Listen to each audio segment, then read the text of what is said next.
नमस्कार.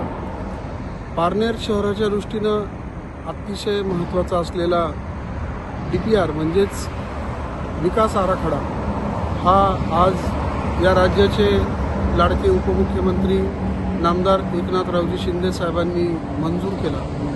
मंजूर करत असताना खरं तर हा प्रश्न बऱ्याच वर्षांपासून रखडलेला होता आणि 300 कोटींचा हा बृहत आराखडा असताना आज त्याच्यामुळं पारनेरचे अनेक प्रश्न प्रलंबित होते, जशी पाणी योजना किंवा संविधान भवन किंवा आपण त्याला डॉक्टर बाबासाहेब आंबेडकर भवन म्हणू, अशा अनेक गोष्टी या DPR मंजुरी नसल्यामुळं करता येत नव्हत्या आणि आता त्याला खऱ्या अर्थानं मोठी चालना मिळाली.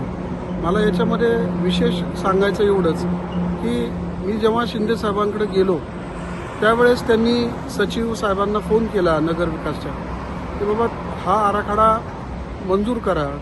सचिव साहेबांनी त्यांना सांगितलं की मी 1-2 दिवसात फाईल तुमच्याकडे देतो.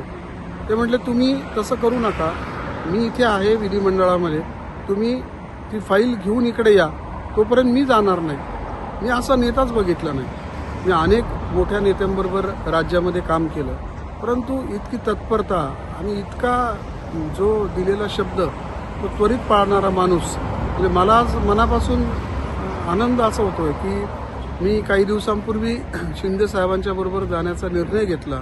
तो निर्णय आज मला सार्थकी लागल्यासारखा निश्चितपणे वाटतो आणि म्हणून पारनेरच्या जनतेच्या दृष्टीनं पुढच्या वेळेस हा DPR मंजूर झालेलाच आहे.